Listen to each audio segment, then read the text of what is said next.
We're back, and we're back for one of the high points of our week, and that is the visit we generally do each week with our friend and colleague Rod Martin. He is the driving force behind a marvelous new online resource. It's called the Rod Martin Report. You can subscribe to it at rodmartin.org, which I commend to you strongly.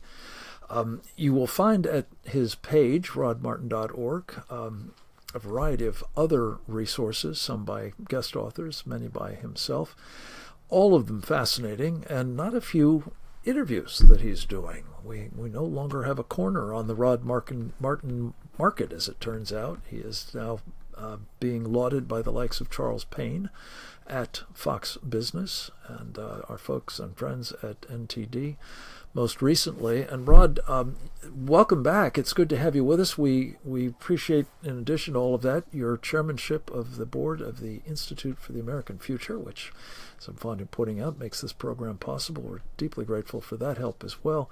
But I wanted to catch up with you, as have a number of our friends, about your thinking on China. The president has, we talked about earlier in the program with Bill Walton, kind of thrown down with Xi Jinping after the latter announced that he was going to cut off our imports of rare earths from China. Give us your sense of the state of play at the moment. It seems to be evolving a bit. Well, as you know, I've been contending from the outset of this that China is kind of in a box. It's an East Asian culture. It has to save face. Its worldview is certainly that it is the center of all that is, and everybody else is a tributary to some degree.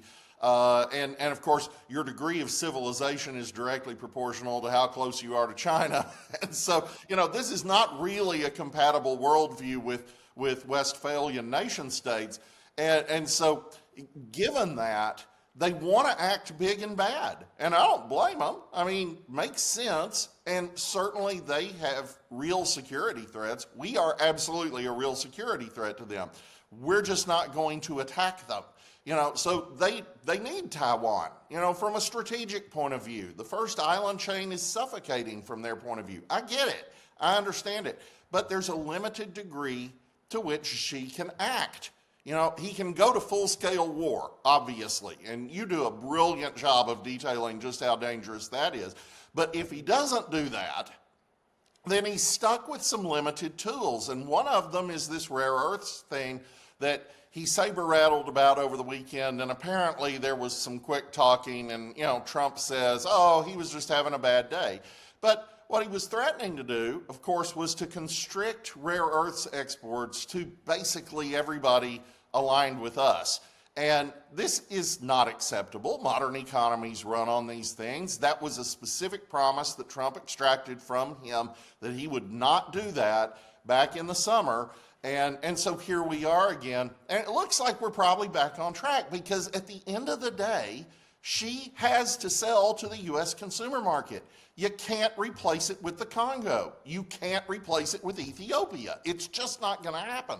So they have to sell to us or go to war with us. And he clearly doesn't seem ready to go to war with us. I mean, maybe in a couple years, maybe in 5 years, whatever. But he doesn't seem to want to do it today.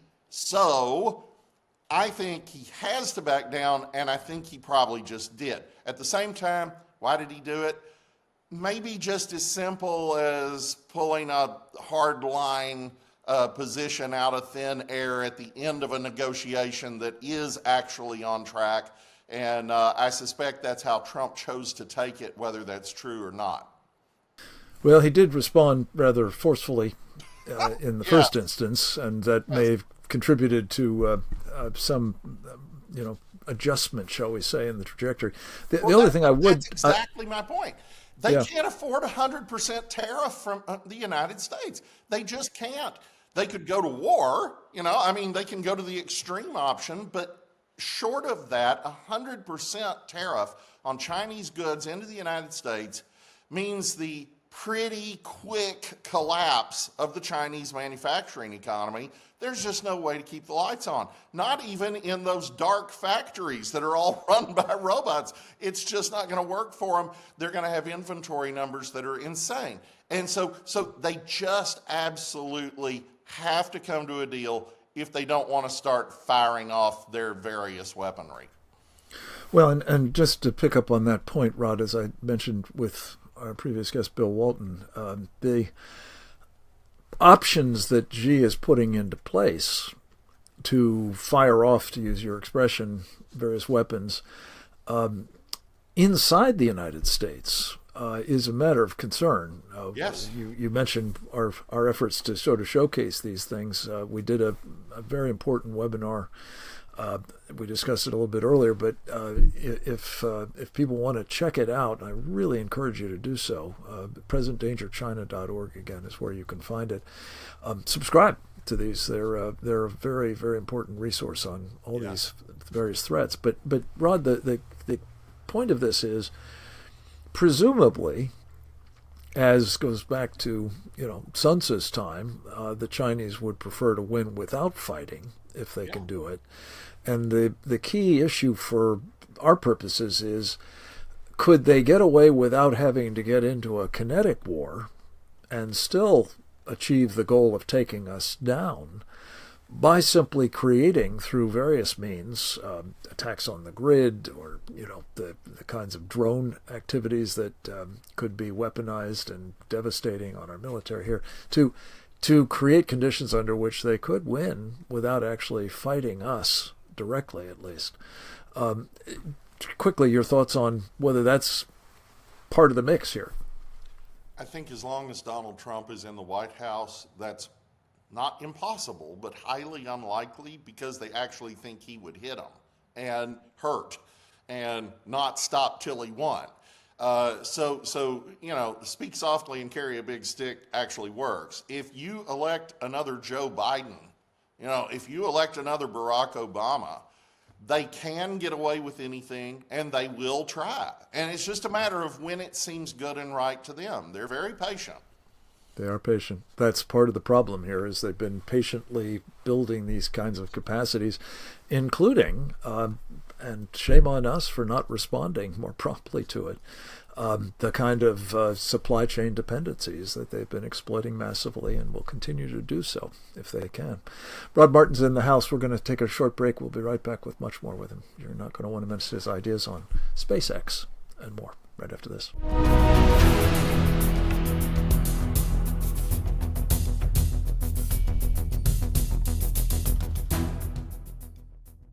We're back, and so is Rod Martin, the host of the Rod Martin Enterprise at rodmartin.org. You're not going to want to miss his multimedia output, not least some terrific writing, but also interviews, his own and others. And, of course, he is kind enough to post our interviews with him on that program website as well, for which I'm very grateful, Rod. I wanted to turn from China, to space. One can't go too far into space without bumping into China, it turns out. But I want to talk with you first and foremost about something you've been writing about for some time now, and that is the prospect that Elon Musk's SpaceX Starship, a heavy booster and rocket ship that will go on top it, could be transformative in numerous ways in terms of even transportation here on Earth, and logistics for the military and so on, but also for space. As we speak, SpaceX has just had a successful launch, the 11th, I think. Finally did what it was supposed to do. Worked, it seems, perfectly. Tell us about the implications of that success and, more broadly, what you think will come next. Well, this is 2 in a row.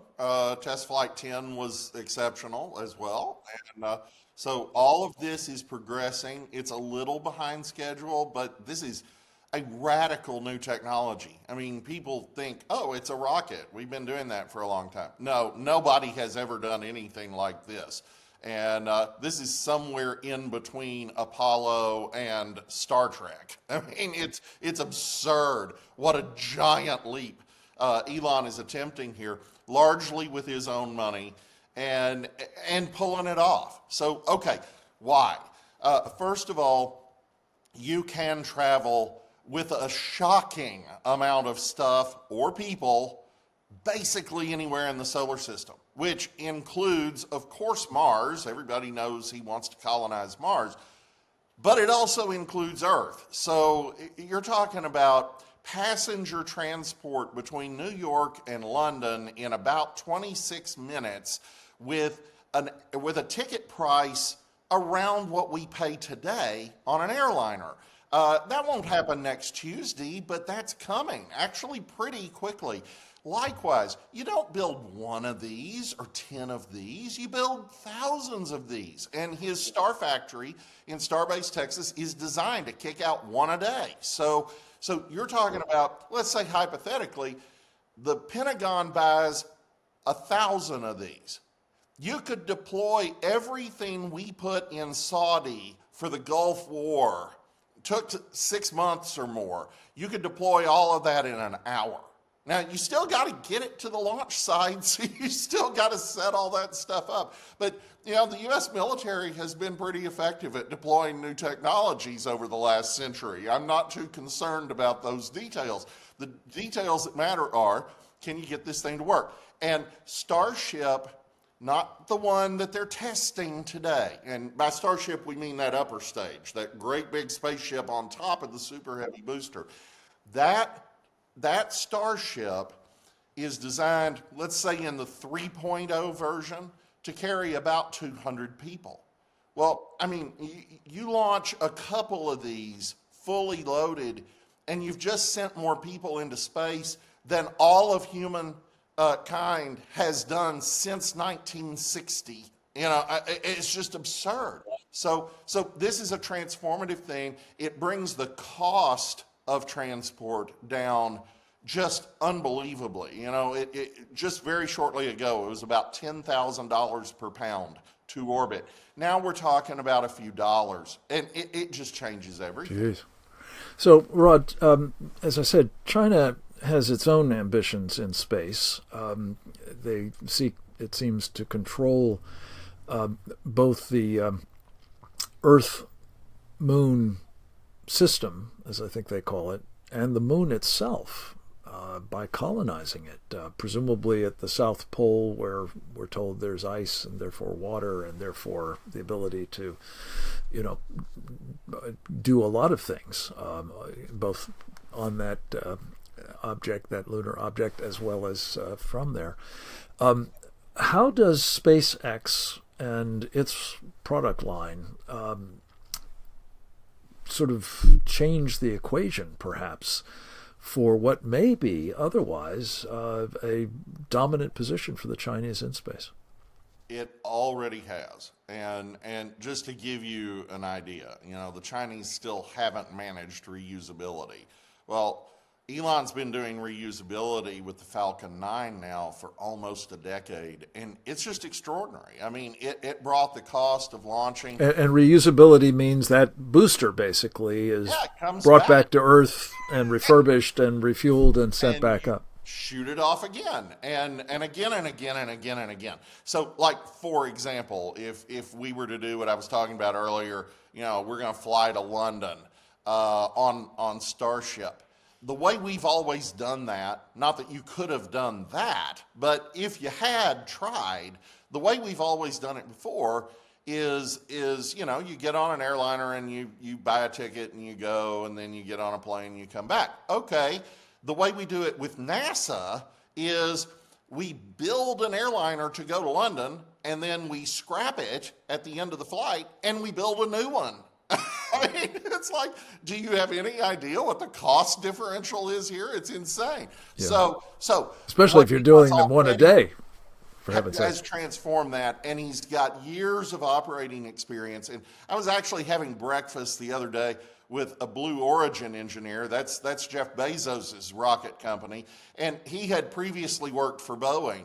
And he's just like, it's daylight and dark different. There's no way to compare the speed at which SpaceX moves to anybody else on Earth. It's orders of magnitude different, and the Chinese so far have shown no inclination to catch up. So if they catch up with the Falcon 9, Starship will already be operational. By the time they catch up with Starship, Elon's going to have shot so far past that looks like horses and buggies.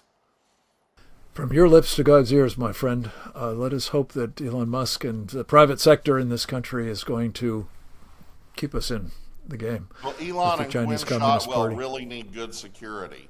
We should probably give them Secret Service. That may be in order for sure. Thank you, Rod Martin. You may need some of that security yourself. You're such a national treasure. God bless you, my friend. Come back to us again soon, if you would. I hope the rest of you do the same next time. Until then, go forth and multiply.